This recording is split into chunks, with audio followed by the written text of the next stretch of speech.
আমি নবীর পরে ফালা রাসূলা বাদি ওয়ালা নবী, আমার পরে আর কোনো রসুলও আসবে না, আর কোনো নবীও আসবে না। আমার পরে যদি কেউ নবী দাবি করে তাহলে সে হলো সর্বোচ্চ মিথ্যাবাদী ব্যক্তি, ঠিক কিনা? নবীর পরে আর কোনো নবী নাই, নবীর পরে আর কোনো নবী আসতে পারে না। আমার আর আপনার নবী সর্বশেষ নবী। ঈমানদার হওয়ার জন্য, মুসলমান হওয়ার জন্য এই বিশ্বাস থাকা জরুরি। যদি কেউ মনে করে নবী মুহাম্মদুর রাসূলুল্লাহ সাল্লাল্লাহু আলাইহি ওয়াসাল্লামের পরে আরো নবী দুনিয়াতে আসতে পারে, আপনারা বলেন সে কি মুসলমান না বেঈমান? মুসলমান না কাফের?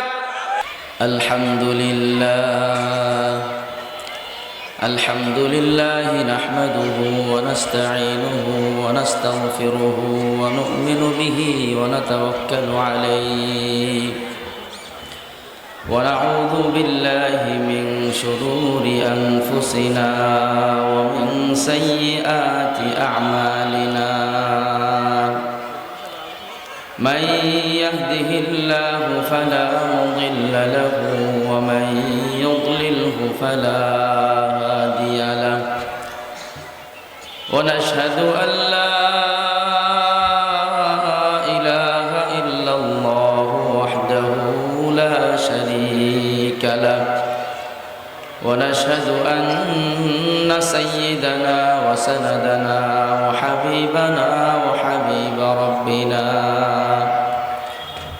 وطبيبنا وطبيب أرواحنا وقلوبنا ومولانا محمد صلى الله تعالى عليه وعلى آله وأصحابه وبارك وسلم. أما بعد فأعوذ بالله من الشيطان الرجيم. ومن يطع الله والرسول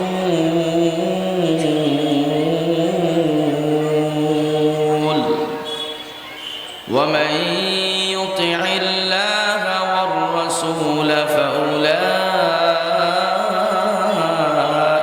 مع الذين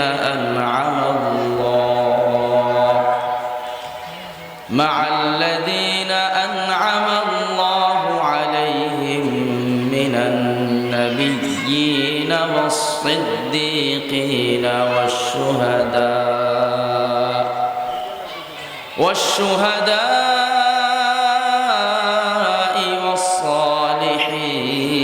والصالحين وحسن أولئك رفيقا.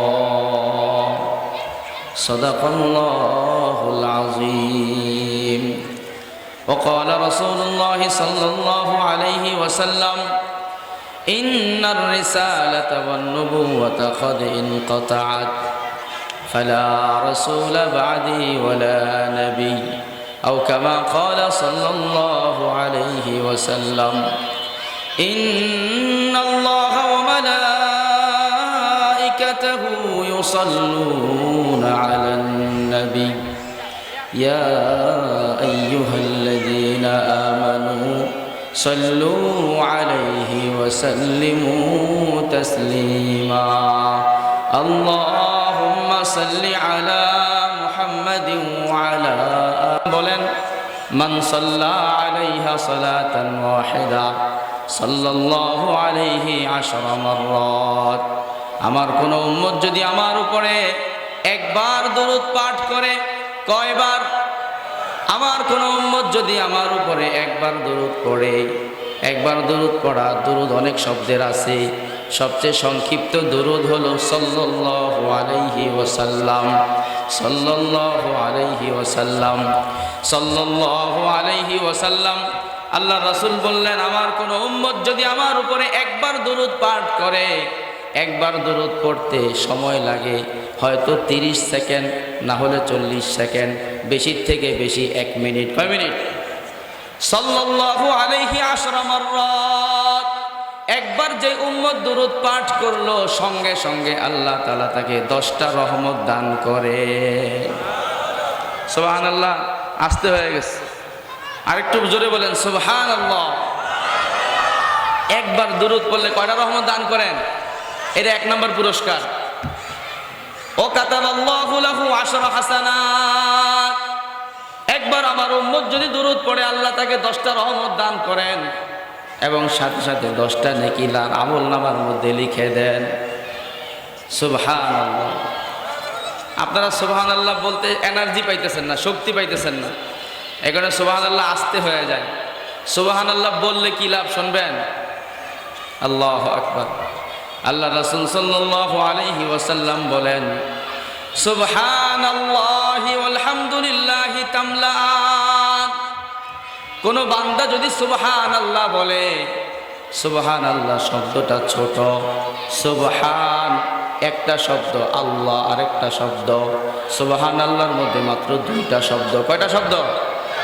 কিন্তু কেউ যদি একবার সুবহানাল্লাহ বলে, আল্লাহ রাসূল সাল্লাল্লাহু আলাইহি ওয়াসাল্লাম বলেন, সুবহানাল্লাহি ওয়াল হামদুলিল্লাহি তামলাআন।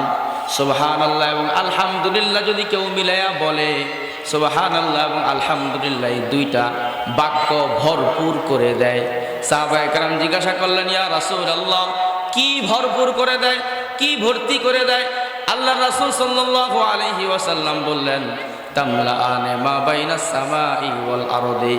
আসমান থেকে জমিন পর্যন্ত মাঝখানে যেই খালি জায়গাটা আছে, মাঝখানে যেই ফাঁকা জায়গাটা আছে, কোনো বান্দা যদি সুবহানাল্লাহ আলহামদুলিল্লাহ বলে, এর নেকি দ্বারা আল্লাহ তাআলা মাঝখানের খালি জায়গাটাকে ভর্তি করে দেয়। এখানে সুবহানাল্লাহ বলার সময় ওই নেকির দিকে তাকায় বলতে হবে। একবার সুবহানাল্লাহ, একবার আলহামদুলিল্লাহ বলবেন, আসমান জমিনের মাঝখানে খালি জায়গা ভর্তি নেকি দ্বারা আল্লাহ আবার আপনার আমল নামা ভরপুর করে দিবে। তো আল্লাহ রাসূলের উপরে দুরূদ পড়লে 1 নম্বর পুরস্কার হলো আল্লাহ তাআলা সঙ্গে সঙ্গে 10টা রহমত দান করে। 2 নম্বর পুরস্কার হলো আল্লাহ তাআলা তার আমল নামায় 10টা নেকি যোগ করে দেন।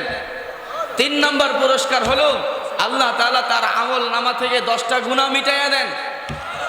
4 নম্বর পুরস্কার হলো দুনিয়া থেকে বিদায় হওয়ার পরে ঈমানের কারণে আল্লাহ যে জান্নাত দান করবেন।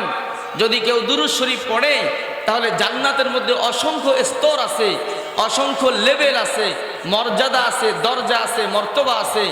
আল্লাহ রাসূল সাল্লাল্লাহু আলাইহি ওয়াসাল্লাম বলেন, একবার দুরূদ পড়ার দ্বারা আল্লাহ তাআলা জান্নাতের 10টা পজিশন বাড়ায়া দেয়। কয়টা হলো? 4টা। একবার দুরূদ পড়লে প্রথম পুরস্কার। আমার সাথে সাথে মনোযোগ দিয়ে শুনতে হবে। এটা কোরআনের ক্লাস। এটা কোরআনের কি ভাই? আমি আপনাদের সামনে কোরআনুল কারীমের সূরা নিসার 70 নম্বর 70, 69, 70 এই 2 আয়াত তেলাওয়াত করেছি। এই 2 আয়াতের আলোকে কিছু কথাবার্তা বলবো এবং আল্লাহ রাসূল সাল্লাল্লাহু আলাইহি ওয়াসাল্লামের অসংখ্য হাদিস থেকে একটা হাদিস তেলাওয়াত করেছি। যতক্ষণ এখানে আলোচনা করব, আধা ঘন্টা 40 মিনিট কোরআন হাদিস থেকে আলোচনা করব। কিসের থেকে আলোচনা করব ভাই? কোরআন হাদিস থেকে আলোচনা করব। কোরআন কার বাণী? কোরআন দামি। কেমন দামি? আল্লাহ যেমন দামি, কোরআন তেমন দামি। আল্লাহ যেমন দামি, কোরআন তেমন দামি। এই কারণে কোরআনের ক্লাসে, কোরআনের দর্শে অবহেলা করার সুযোগ নাই। মনোযোগ দিয়ে কোরআনের দর্শ শুনতে হবে। আমি আজকে যেই সময়টুকু এখানে দেব, আমার এই নিয়ত করতে হবে, এই আধা ঘন্টা 40 মিনিটে যেই জিনিসগুলো শুনবো, কথাগুলো শুনবো, ইনশাআল্লাহ মৌত পর্যন্ত এগুলো স্মরণে রাখবো এবং জীবনে বাস্তবায়ন করবো ইনশাআল্লাহ। তো মনোযোগ দিয়ে শোনার জন্য দাঁড়ায়া শুনলে ভালো না বসে শুনলে ভালো? এই কারণে আমার যে সকল ভাইরা সাইডে দাঁড়ায় আছি, একটু কোরআনের মহব্বতে আমরা সবাই প্যান্ডেলের ভিতরে বসে যাই। একটু কোরআনের মহব্বতে ভাই বসে যাই। ইনশাআল্লাহ কোরআনের দিকে যেই কদম পড়ে সেই কদমের সম্মান বানায়া দেন কে?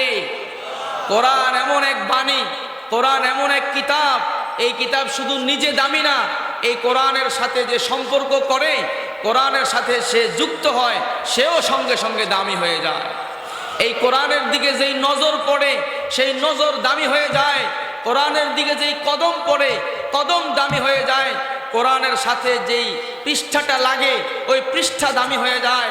কোরআনের সাথে যেই কাঠের টুকরাটা লাগে কাঠের টুকরাটা দামি হয়ে যায়। কোরআনের সাথে যেই কাপড়ের টুকরাটা লাগে কাপড়ের টুকরা দামি হয়ে যায়। ঠিক কি না? এই কারণে কোরআনের মহব্বতে আমরা সবাই যারা পিছনে আছি একটু আগায় আসি, কোরআনের ভালোবাসায় মনোযোগ দিয়ে কথাগুলো শেষ পর্যন্ত শুনবো ইনশাআল্লাহ। বলতেছিলাম আল্লাহ রাসূল সাল্লাল্লাহু আলাইহি ওয়াসাল্লামের উপরে দরুদ পড়লে কয়টা পুরস্কার? 7টা পুরস্কার। কয়টা পুরস্কার? 1 নম্বর পুরস্কার, আল্লাহ রাব্বুল আলামিন সঙ্গে সঙ্গে তাকে 10টা রহমত দান করেন। 2 নম্বর পুরস্কার, আল্লাহ রাব্বুল আলামিন তার আমলনামার মধ্যে 10টা নেকি লিখে দেন। 3 নম্বর পুরস্কার, তার আমলনামা থেকে 10টা গুনাহকে মিটায়া দেন। 4 নম্বর পুরস্কার, জান্নাতের মধ্যে 10টা মর্যাদা বাড়ায়া দেন, জান্নাতের 10টা স্তর বাড়ায়া দেন। 5 নম্বর পুরস্কার হলো আল্লাহ রাব্বুল আলামিন সঙ্গে সঙ্গে একটা জামাত ফেরেশতা নিয়োগ করে দেন, নিযুক্ত করে দেন আল্লাহর ওই বান্দার জন্য দোয়া করার জন্য। সুবহানাল্লাহ। কয় নাম্বার হলো? 5 নাম্বার, ফেরেশতাদের এক দল তার জন্য দোয়া করতে থাকে। 5 নাম্বার পুরস্কার। 6 নাম্বার পুরস্কার হলো আল্লাহ রাসূল সাল্লাল্লাহু আলাইহি ওয়াসাল্লামের কাছে এই দুরূদ শরীফ পৌঁছানো হয়। আল্লাহ রাসূলের কাছে পৌঁছানোর পরে যেই বান্দা দুরূদ পাঠ করলো, যেই উম্মত দুরূদ পাঠ করলো, স্বয়ং আল্লাহর রাসূল তার জন্য দোয়া করতে লাগে। কয়টা হলো? 6টা। 7 নাম্বার পুরস্কার হলো আল্লাহ রাসূল সাল্লাল্লাহু আলাইহি ওয়াসাল্লাম এক হাদিসের মধ্যে বলেছেন, আল্লাহ রাসূল সাল্লাল্লাহু আলাইহি ওয়াসাল্লাম বলেন, আমার কোন উম্মত যদি মান সাল্লা আলাইয়া করিবাম মিন্নি, আমার কোন উম্মত যদি আমার কবরের পাশে দাঁড়ায়া, আমার রওজার পাশে দাঁড়াইয়া যদি দুরূদ পাঠ করে, যারা উমরায় যায়, হজ করার জন্য যায়, আল্লাহ রাসূলের রওজা জিয়ারত করার জন্য যায়, রওজার সামনে গিয়ে আসসালাতু ওয়াসসালামু আলাইকা ইয়া রাসূলুল্লাহ বলে আল্লাহ রাসূলকে সালাম জানায়, আল্লাহ রাসূলের উপরে দুরূদ পাঠ করে, আল্লাহ রাসূল সাল্লাল্লাহু আলাইহি ওয়াসাল্লাম বললেন, আমার যে সৌভাগ্যবান উম্মত আমার রওজার পাশে দাঁড়াইয়া আমার উপরে দরুদ পাঠ করে, আমি আপনাদেরকে জিজ্ঞাসা করতে চাই, আমার আর আপনার নবী তার রওজার ভিতরে জীবিত না মৃত? জীবিত না মৃত? আল্লাহ রাসূল সাল্লাল্লাহু আলাইহি ওয়াসাল্লাম বললেন, আমার কোন উম্মত যদি আমার রওজার পাশে দাঁড়াইয়া আমার উপরে সালাত ও সালাম পাঠ করে, দরুদ পাঠ করে, আমি রাসূল নিজের কানে তার সালাম এবং সালাত শুনতে পাই, আমি রাসূল নিজের জবানে তার সালামের জবাব দেই। ওয়ামান সাল্লা আলাইয়া নাইয়ান, আর আমার যে উম্মত আমার রওজার সামনে আসতে পারে নাই, অনেক দূরে, আমার রওজা থেকে অনেক দূরে অবস্থান করে, বাংলাদেশে নারায়ণগঞ্জে কোতালের বাগ এলাকায় ফতুল্লার ভিতরে অবস্থান করে, আমরা আমার আর আপনার রাসূল থেকে হাজার হাজার কিলোমিটার দূরে। আল্লাহ রাসূল বললেন, আমার যে উম্মত আমার থেকে অনেক দূরে অবস্থান করে, সেখানে যদি দুরূদ পাঠ করে, আল্লাহ রাসূল বললেন, আল্লাহ তাআলা একটা বিশেষ জামাত ফেরেশতাদের একটা বিশেষ দল নিযুক্ত করেছেন পৃথিবীতে। ওই ফেরেশতাদের কাজ হলো পৃথিবীর যেখানে দুরূদ পাঠ করা হয় ওখান থেকে দুরূদগুলো নিয়ে যে পাঠ করেছে তার নাম লিখে, তার বাবার নাম লিখে, তার ঠিকানা লেখা হয়, তার এলাকার নাম লেখা হয়, তার নিজের নাম, বাবার নাম, তার ঠিকানা, পরিচয় সব কিছু লিখে কয়বার দুরূদ পাঠ করলো, যদি 1 বার হয় তাহলে 1 বার, যদি 10 বার হয় তাহলে 10 বার, যদি 100 বার হয় তাহলে 100 বার দুরূদের সংখ্যাটা লিখে আল্লাহর রাসূলের কাছে গিয়ে বলে, ইয়া রাসূলুল্লাহ, সুদূর বাংলাদেশ থেকে, ফতুল্লা থেকে, কোতালের বাগ এলাকা থেকে, অমুক জায়গা থেকে আপনার এই উম্মত অমুকের ছেলে অমুক আপনার জন্য দুরূদের হাদিয়া পাঠাইছে। সুবহানাল্লাহ। কয়টা পুরস্কার? 7টা পুরস্কার। 1 নাম্বার, আল্লাহ তাআলা 10টা রহমত দান করেন, 10টা নেকি দান করেন, 10টা গুনাহ মেটায়া দেন, জান্নাতে 10টা মর্যাদা বাড়ায়া দেন, ফেরেশতার জামাতকে দোয়ার মধ্যে লাগায়া দেন, আল্লাহর রাসূল নিজে দোয়া করেন। 7 নাম্বার হইল আমার আর আপনার নাম যখনই আমি দুরূদ পড়ি আল্লাহর রাসূলের দরবারে উপস্থিত হয়ে যায়। বলেন, আমার আপনার স্বপ্ন, মাঝে মাঝে স্বপ্ন জাগে না আপনাদের যে আহা সাহাবায়ে কেরাম আল্লাহর রাসূলকে দেখছে, আমরা আল্লাহর রাসূলের জমানায় আসি নাই, যদি আমরা রাসূল সাল্লাল্লাহু আলাইহি সাল্লামের জমানায় থাকতাম তাহলে আল্লাহর রাসূল সাল্লাল্লাহু আলাইহি সাল্লামের কাছে যাইতাম, হুজুরের মজলিসে বসতাম, হুজুরের চেহারার দিকে তাকাইতাম, হুজুরের থেকে কোরআন তেলাওয়াত শুনতাম, হুজুর আমার নাম জিজ্ঞাসা করতেন, আমার অবস্থা জানতেন। এই জিনিসগুলোর তামান্না অন্তরের মধ্যে আসে কিনা যে যদি ইয়া রাসূলুল্লাহ আপনার জমানায় থাকতাম তাহলে আপনার কাছে যাইতাম, এখন হুজুরকে দেখি নাই, হুজুরের জমানায় আসি নাই, হুজুর আমারে চিনে না, আমি হুজুরকে দেখতে পারলাম না, এরকম একটা আফসোস অন্তরে আসে। কি বলেন? যারা ইমানদার তাদের অন্তরের মধ্যে আফসোস অবশ্যই আসবে। আপনি হুজুরের জমানায় আসেন নাই, কিন্তু আপনার জন্য মুহাম্মদুর রাসূলুল্লাহ সাল্লাল্লাহু আলাইহি সাল্লাম ব্যবস্থা রাইখা গেছেন, আল্লাহ রাসূল ব্যবস্থা দিয়ে গেছেন। ও আমার উম্মত, তুমি যদি আমার সাথে কানেক্টেড হতে চাও, আমার সাথে সম্পৃক্ত হতে চাও, তাহলে আমার সাথে সম্পর্কের আল্লাহ তাআলা স্পেশাল রাস্তা দিয়ে রেখে দিয়েছেন। তুমি আমার উপরে দুরূদ পড়ো, তুমি পড়তে দেরি, তোমার নাম আমার দরবারে আসতে দেরি হবে। আপনি দিনে যতবার দুরূদ পড়বেন, আপনার নাম ততবার আল্লাহ রাসূলের দরবারে উপস্থিত হয়ে যাবে, ততবার দরবারে উপস্থিত হয়ে যাবে। এখানে আল্লাহ রাসূলের সাথে মহব্বতের নিয়তে আমরা আরো কয়েকবার দরুদ শরীফ পড়ি। আল্লাহুম্মা সাল্লি আলা মুহাম্মাদিন ওয়া আলা আলি মুহাম্মাদ কামা সাল্লাইতা আলা আলি ইব্রাহিম ইন্নাকা হামিদুম মাজিদ। আল্লাহুম্মা বারিক আলা মুহাম্মাদিন ওয়া আলা আলি মুহাম্মাদ কামা বারাকতা আলা ইব্রাহিম ওয়া আলা আলি ইব্রাহিম ইন্নাকা হামিদুম মাজিদ। আপনারা একটু মনের ভিতর থেকে বলেন, আমার আর আপনার নবী মুহাম্মদুর রাসূলুল্লাহ সাল্লাল্লাহু আলাইহি ওয়াসাল্লাম সর্বশ্রেষ্ঠ নবী, সর্বশেষ নবী। আমার আর আপনার নবীর পরে আর কোন নবী আছে? আর কোন নবী দুনিয়াতে আসবে? আল্লাহ রাসূল সাল্লাল্লাহু আলাইহি ওয়াসাল্লাম সুস্পষ্ট করে হাদিসের মধ্যে বলে গেছেন, ইন্নার রিসালাতা ওয়ান নবুওয়াতা ক্বাদ ইনকাতাত। ও আমার উম্মত শোনো, আল্লাহ রাব্বুল আলামিন দুনিয়ার মানুষের কাছে আসমানের বার্তা পৌঁছানোর জন্য, আসমানের বাণীগুলো পৌঁছানোর জন্য দুনিয়াতে নবীদেরকে পাঠাইছেন। সর্বপ্রথম নবী হলেন আদম আলাইহিস সালাতু ওয়াস সালাম। জোরে বলেন কি? সর্বপ্রথম নবীর নাম কি? আদম আলাইহিস সালাতু ওয়াস সালাম। সর্বশেষ নবী হলেন নবী মুহাম্মদুর রাসূলুল্লাহ সাল্লাল্লাহু আলাইহি ওয়াসাল্লাম। আল্লাহ রাসূল বললেন, ইন্নার রিসালাতা ওয়ান নবুওয়াতা ক্বাদ ইনকাতাত। আমি নবী মুহাম্মদ দুনিয়াতে আগমন করার দ্বারা নবুয়তের দরজা বন্ধ হয়ে গেছে, রিসালাতের দরজা বন্ধ হয়ে গেছে।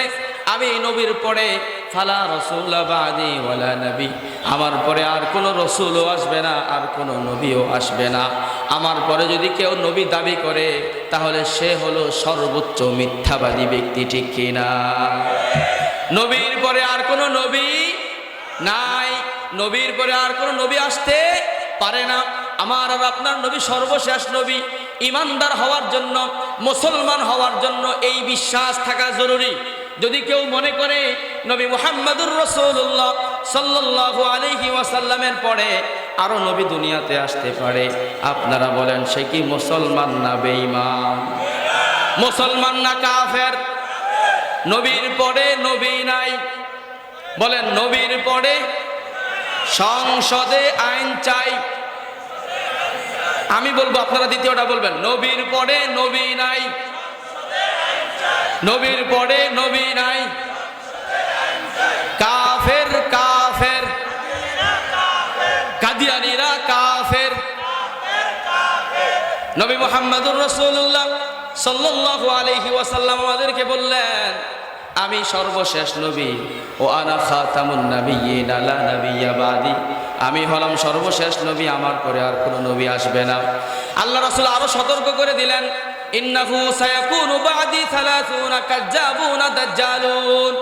ও আমার উম্মত, আমি দুনিয়া থেকে চলে যাওয়ার পরে যুগের বিভিন্ন সময় মাঝে মাঝে কিছু লোক আসবে, আয়েশা তারা নিজেকে নবী দাবি করবে।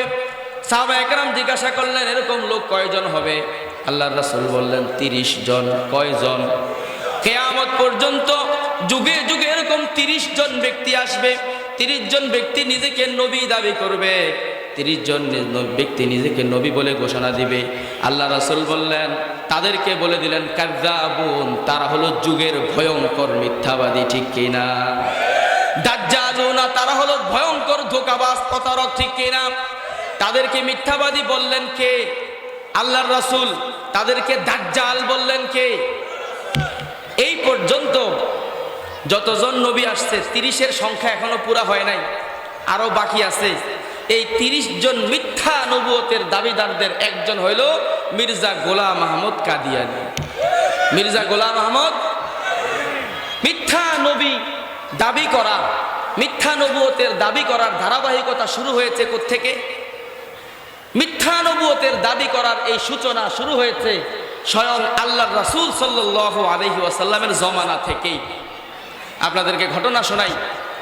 এই 30 জনের মধ্যে সর্বপ্রথম যে মিথ্যা নবী দাবি করেছে, নিজেকে নবুয়তের অধিকারী বলেছে, এর মধ্যে 1 নাম্বার ব্যক্তি হলো মুসাইলামাতুল কাজ্জাব। মনে থাকবে নাম আপনাদের?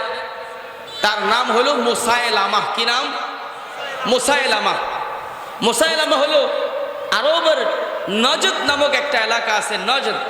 বর্তমান আধুনিক যুগে সেটা সৌদি আরবের রিয়াদ যে অঞ্চল আছে, রিয়াদ রাজধানী, এই নজদ ওই সময় ছিল, এই এলাকার নাম ছিল নজদ। এই নজদের লোক হলো মুসাইলামা। আল্লাহ রাসূল সাল্লাল্লাহু আলাইহি ওয়াসাল্লাম ইসলামের দাওয়াত দিলেন, মক্কা বিজয় হয়ে গেল, আরবের মধ্যে চতুর্দিকে মুসলমানদের বিজয় হইল, এখন আর মুসলমানদের আশপাশে কোনো দুশমন নাই। ওই সময় আরবের প্রত্যন্ত অঞ্চল থেকে দূর দূরান্তের এলাকা থেকে লোকেরা দলে দলে আইসা মুসলমান হচ্ছিল, ইসলামের কালিমা গ্রহণ করতেছিল। বিভিন্ন প্রতিনিধি দল আসতেছিল, দৈনিক আসে, তারা মুসলমান হয় 10 জন, 15 জন, 20 জন, 50 জন। এর ধারাবাহিকতায় এই রিয়াদ থেকে, তৎকালীন নজদ থেকে একটা গ্রুপ আসছিল, এদেরকে বলা হয় কবিলায়ে বনু হানিফা। বনু হানিফা গোত্র, এই গোত্রের একটা গ্রুপ আসছিল আল্লাহ রাসূল সাল্লাল্লাহু আলাইহি সাল্লামের কাছে মুসলমান হওয়ার জন্য। এই কবিলায়ে বনু হানিফার প্রধান ব্যক্তি, দায়িত্বশীল ব্যক্তির নাম হলো মুসাইলামা। কি নাম? মুসাইলামা। মুসাইলামা তার অধীনে একটা জামাত নিয়ে মদিনায় আল্লাহ রাসূল সাল্লাল্লাহু আলাইহি সাল্লামের দরবারে আসলো। দরবারে আসার পরে ওই গ্রুপের লোকেরা বলছে, ইয়া রাসূলুল্লাহ, আমরা মুসলমান হওয়ার জন্য আসছি, ইসলামের বিজয় দেখে আমরা ইসলামকে জানছি, প্রভাবিত হয়েছি, আমরা মুসলমান হইতে চাই, আপনি কালিমা পড়ায় আমাদেরকে মুসলমান বানায়া ফেলেন। হুজুর আকরাম সাল্লাল্লাহু আলাইহি ওয়াসাল্লাম এই যে মেহমানগুলো আসছে সবাইরে কালিমা পড়ায়া মুসলমান বানাইলেন। ধারাবাহিকভাবে চলতে চলতে যখন মুসাইলামার পাল্লা আসলো, মুসাইলামা মুসলমান হবে, এখন মুসাইলামা আসার পরে একটা জিনিস খেয়াল করছে যে আল্লাহ রাসূল সাল্লাল্লাহু আলাইহি সাল্লাম মসজিদ নববীতে বসা, আশেপাশে সাহাবায়ে কেরাম রসুলকে যেই মানে, যেই সম্মান আর ইজ্জত করে, কেমন সম্মান কেমন ইজ্জত করে। হাদিসে পাকের মধ্যে আসছে আল্লাহর রাসূল যখন ওযু করতেন, ওযুর পানি জমিনের মধ্যে পড়তো, সাহাবায়ে কেরাম ওযুর পানি জমিনে পড়তে দিতেন না, কাড়াকাড়ি করে ওযুর পানি নিয়ে ওনারা গায়ের মধ্যে মাখতেন। আল্লাহর রাসূল যখন থুতু ফেলতেন, সাহাবায়ে কেরাম আশেপাশে থাকতো, আল্লাহ রাসূলের থুতু জমিনে পড়তে দিত না, আল্লাহ রাসূলের থুতু নিয়ে সাহাবায়ে কেরাম গায়ের মধ্যে মাখতেন। মুসাইলামাতুল কাজ্জাব দেখলো নবী হইলে তো সুবিধা, নবী হইলে সুবিধা, এরকম একদল অনুসারী হবে, ওযুর পানি তারা জমিনে পড়তে দেয় না, থুতু তারা জমিনে পড়তে দেয় না, আর বিভিন্ন দেশ বিদেশ থেকে লোকের আইসা তার হাতে হাত রাইখা তার আদর্শ গ্রহণ করে, তার শক্তি সামর্থ্য কত বেশি, বিশাল অঞ্চলের উপরে রাজত্ব পরিচালনা করা যায়, তাহলে তো যদি নবী হয়ে যাওয়া যায় তাহলে তো ভালো একটা সুবিধা পাওয়া যায়, ভালো একটা ক্ষমতা পাওয়া যায়। এই কারণে সর্বপ্রথম মুসাইলামার অন্তরের মধ্যে স্বাদ জাগছে, আমিও একটু নবী হব। কি স্বাদ জাগছে? আমিও একটু, বলেন নবী হওয়া যায়? নবী কি কেউ ইচ্ছা করলে হইতে পারে? আমল কইরা কইরা কেউ নবী হয়ে যাইতে পারবে? কয় হাজার বছর আমল করলে একজন নবী হওয়া যায়? আমল করে নবী হওয়া যায়? নবী বানান একমাত্র কে? নবী নির্বাচন করেন একমাত্র আল্লাহ। আল্লাহ যাকে নবী বানায়া পাঠাইছেন তিনি নবী। নবী কেউ নিজের ইচ্ছায় হতে পারে? মুসাইলামার স্বাদ জাগছে, কি হবে? নবী হওয়ার স্বাদ কেন জাগছে? নবী হইলে সুবিধা আছে, নবী হইলে কি আছে?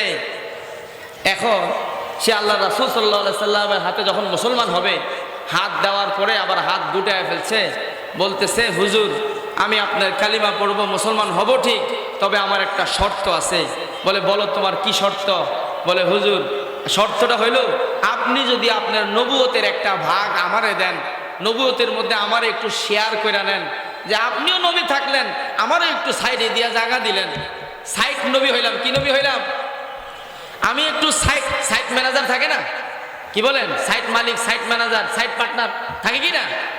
আমারও যদি একটু সাইট ফাইট দিয়ে রাখতেন আপনার, নবুয়তের মধ্যে, লাউ আশরাকতানি ফির রিসালা, যদি রিসালাতের মধ্যে, নবুয়তের মধ্যে আপনি আমার একটু শরীক করে নিতেন তাহলে আমি আপনার ধর্মটা গ্রহণ করতাম।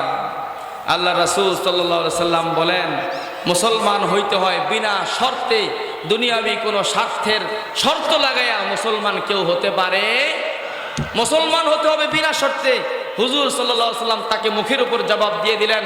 হাদিসের মধ্যে আসছে, আল্লাহ রাসূল যেখানে বসা ছিলেন পাশে একটা খেজুর গাছের শুকনা ডালা পড়া ছিল। হুজুর খেজুর গাছের শুকনা ডালাটা নিয়ে তারা দেখা বলতেছে, তুমি তো নবীয়তের মধ্যে শরীক থাকার শর্ত করতেছ, তুমি যদি মুসলমান হওয়ার কারণে শর্ত লাগাও যে এই ডালাটা তোমারে দিতে হবে যেটার কোনো মূল্য নাই, তাহলে এই শর্তটাও আমি মানব না, নিঃশর্তে মুসলমান হতে হবে। যদি তুমি ডালাটা কামনা করো সেটাও আমি তোমাকে দিব না। সে তারপরে দেখলো, আচ্ছা যাই হোক, শর্ত টর্ত করে এখানে সাইড পাওয়া যাবে না, সুবিধা করা যাবে না, আচ্ছা হয়ে যায়, মুসলমান হয়ে যায়। সে মুসলমান হয়ে গেল, কিন্তু তার মনের মধ্যে নবী হওয়ার স্বাদ রয়ে গেল। মুসাইলামাতুল কাযযাব আল্লাহ রাসূল সাল্লাল্লাহু আলাইহি ওয়াসাল্লামের হাতে হাত রেখে মুসলমান হয়ে যায়। এবার মুসলমান হওয়ার পরে সে তার জামাত নিয়ে, সে তার কাফেলা নিয়ে তার এলাকায় চলে যায়। তার এলাকা হলো নজদের মধ্যে একটা এলাকা, ইয়ামামা। ইয়ামামায় চলে যায়। চলে যাওয়ার পরে কিছুদিন সে মুসলমানদের মতো নামাজ রোজা করতে থাকে, আমল করতে থাকে, কিন্তু তার মনের ভিতরে একটা বাসনা, সে একদিন কি হবে, সে একদিন কি হবে, নবী হবে। তার মনের মধ্যে বাসনা। কিছুদিন পার হওয়ার পরে সে তার লোকদেরকে জমা করে বলে, ও আমার অনুসারীরা, তোমরা জানো না, তোমরা তো শুধু নবী একজনকে মনে করো, তোমরা তো শুধু মুহাম্মদকে নবী মনে করো। মুহাম্মদই শুধু নবী না, মুহাম্মদের নবুয়তের মধ্যে আল্লাহ আমারও ভাগ দিয়েছে, আল্লাহ আমাকেও শরীক করে নিয়েছে, মুহাম্মদের সাথে সাথে আমিও একজন নবী। জোরে বলেন নাউজুবিল্লাহ। মুহাম্মদের সাথে সাথে আমিও নবী। ইন্না মুহাম্মদ রাসূলুল্লাহ ওয়া আনা আইদান রাসূলুল্লাহ। সে বলে, মুহাম্মদ আল্লাহর রাসূল, আমিও আল্লাহর রাসূল, কিন্তু মুহাম্মদ আমার নবুয়তের স্বীকৃতি দেয় নাই। বলে, দিতি মুহাম্মাদুর রাসূলুল্লাহ দেয় নাই, সেটা নবুয়ত না, ধোঁকাবাজি। এখন তার লোকেরা বলে, তার এলাকার লোকেরা বলে, আমরা তো বুঝা ফেলাইছি লোক এটা মিথ্যাবাদী, লোক এটা প্রতারক, কিন্তু সে তো আমাদের নেতা, সে তো আমাদের কি, তারে যদি না মানি তাহলে এখানে ঝামেলা হবে, গ্যাঞ্জাম হবে। এই সে, তার শক্তি আছে, তার প্রভাব আছে, তার গুন্ডা বাহিনী আছে, তার লগি বৈঠার বাহিনী আছে, তার লাঠিয়াল বাহিনী আছে। এই লাঠিয়াল বাহিনী দিয়ে আমাদেরকে ঝামেলা পালাইতে পারে। আমরা তো জানি সে আসলে ভালো লোক না, সে আসলে শয়তানের হাফেজ, কিন্তু তাকে না মানলে ঝামেলা আছে। এই কারণে অনেকে তার ক্ষমতার ভয়ে তাকে মাইনা নিছে। কি বলেন, এরকম আমরা 15 বছর ক্ষমতার ভয়ে অনেক অনর্থক কথা, ঝামেলার কথা মাইনা নিছি কিনা বলেন? দিলে দিলে জানতাম যে এগুলো ঠিক না, যা বলতেছে রাত্রেবেলা উল্টা পাল্টা কইরা দিনের বেলা করতো। জনগণ আমাদেরকে চায়, কি বলতো, জনগণ আমাদেরকে চায়, জনগণ না চাইলে আমরা থাকবো না, বলতো কি না? এখন সে বলে মুহাম্মদ নবী, আমিও নবী। তার এলাকার লোকেরা বলে যদি না, তাকে না মানে তাহলে ঝামেলা করবে, এই কারণে অনেকে তাকে মেনে নিয়েছে। এবার আল্লাহ রাসূল সাল্লাল্লাহু আলাইহি ওয়াসাল্লামের কাছে সে চিঠি লেখে, আল্লাহ রাসূলের কাছে চিঠি পাঠায়, মিন মুসাইলামা রাসূলিল্লাহ ইলা মুহাম্মদ রাসূলিল্লাহ। সে চিঠি পাঠাইলো মুসাইলামার পক্ষ থেকে মুহাম্মদের কাছে, আমি মুসাইলামা, আমিও রসুল, আপনি মুহাম্মদ, আপনিও রসুল। এবার আল্লাহ রাসূলের কাছে চিঠি লেখা সে বলে, ও মুহাম্মদ, আপনি হয়তো জানেন না, আল্লাহ আমাকেও রসুল বানাইছে, আমাকেও নবী বানাইছে, সুতরাং আপনার ভালো হবে আপনি আমাকে রসুল হিসাবে মেনে নেন। আর যদি রসুল হিসাবে না মানেন তাহলে আমি এই জায়গায় আমার দায়িত্ব পরিচালনা করতেছি। এই কথা বলে সে আল্লাহ রাসূলের কাছে কি পাঠাইলো, চিঠি পাঠাইলো আল্লাহ রাসূলের কাছে। এবার আল্লাহ রাসূল সাল্লাল্লাহু আলাইহি ওয়াসাল্লাম চিঠির যেই দুইজন দূত, চিঠি বহন করে যেই দুইজন লোক নিয়ে গেছে, আল্লাহ রাসূল তাদেরকে জিজ্ঞাসা করলেন, আতাকুলানে আন্নাহু নবী, ও দুইজন ব্যক্তি তোমরা বলো, তোমরাও কি তাকে নবী মানো? এখন এই লোক যে দুইজন যেহেতু তার দলের লোক, তারা বলে হ্যাঁ, আমরা তাকে নবী হিসাবে মেনে নিয়েছি। আল্লাহ রাসূল বললেন, তোমরা আমার কাছে দূত হয়ে এসেছ, বার্তা বাহক হয়ে এসেছ, দূতকে হত্যা করা জায়েজ নাই, বার্তাবাহককে হত্যা করা যায় না। যদি এই বিধানটা না থাকতো তাহলে আমি এই অপরাধমূলক কথা বলার কারণে তোমাদেরকে হত্যা করে ফেলতাম। এখান থেকে একটা মাসালা বুঝে আসে, কেউ যদি কোনো ধোঁকাবাজ, প্রতারক, মিথ্যাবাদীকে নবী হিসাবে মেনে নেয় তাহলে যে নবী দাবি করলো সে কাফের, যে মেনে নিবে সেও কাফের হয়ে যাবে। আল্লাহ রাসূল বললেন, তোমরা মুসাইলামাকে নবী হিসেবে মেনে নিয়েছ, তোমরা দূত হয়ে আসছো, এই কারণে আমি হত্যা করতে করতেছি না। যদি দূত না হইতা তাকে নবী মানার কারণে তোমাদেরকে আমি হত্যা করে দিতাম। এখান থেকে মাসালা বুঝে আসে, কেউ যদি মুহাম্মদুর রাসূলুল্লাহ ছাড়া অন্য কাউকে মিথ্যা নবুয়তের দাবিদারকে নবী বলে মানে, নবী বলে স্বীকার করে, তাহলে তার রক্ত হালাল হয়ে যায়, তাকে হত্যা করা বৈধ হয়ে যায়, ঠিক কি না? আল্লাহ রাসূল বললেন দূতকে হত্যা করার বিধান নাই, আন্তর্জাতিক আইনে দূতকে হত্যা করা যায় না, এই কারণে তোমাদের দুইজনকে আমি হত্যা করলাম না, আর অন্যথায় হত্যা করে দিতাম।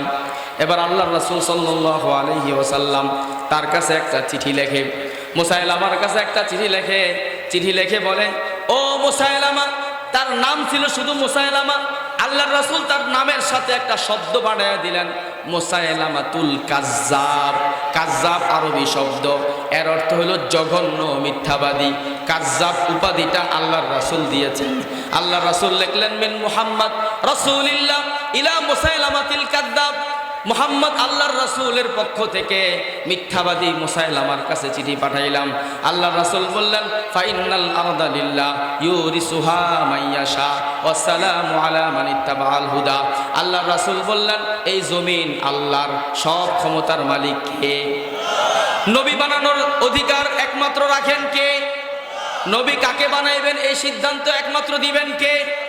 আল্লাহ রাসূল বললেন, জমিন আল্লাহর, আসমান আল্লাহর, দিন আল্লাহর, শরীয়ত আল্লাহর, কোরআন আল্লাহর, কাকে আল্লাহ নবী বানাইবেন এটার সিদ্ধান্ত আল্লাহর। আল্লাহ আমাকে সিদ্ধান্ত দিয়া নবী বানাইয়া পাঠাইছেন, তোমার ব্যাপারে এরকম কথা বলেন নাই। তুমি যা বলতেছো তুমি হইলা জঘন্য মিথ্যাবাদী। এই কথা বলে আল্লাহ রাসূল সাল্লাল্লাহু আলাইহি সাল্লাম চিঠিটা পাঠাইবেন। কাকে দিয়ে পাঠাবেন? একজন সাহাবাকে খোঁজ করলেন, তালাশ করলেন, কে যাইবা? মুসাইলামার কাছে আমার চিঠিটা নিয়ে যাইবা। সাহাবায়ে কেরামের মধ্য থেকে একজন সাহাবী দাঁড়ায় গেলেন মজলিসের মধ্যে। ওই সাহাবীর নাম হলো হাবিব ইবনে যায়েদ আল আনসারী রাদিয়াল্লাহু তাআলা আনহু। বলেন সাহাবীর নাম কি?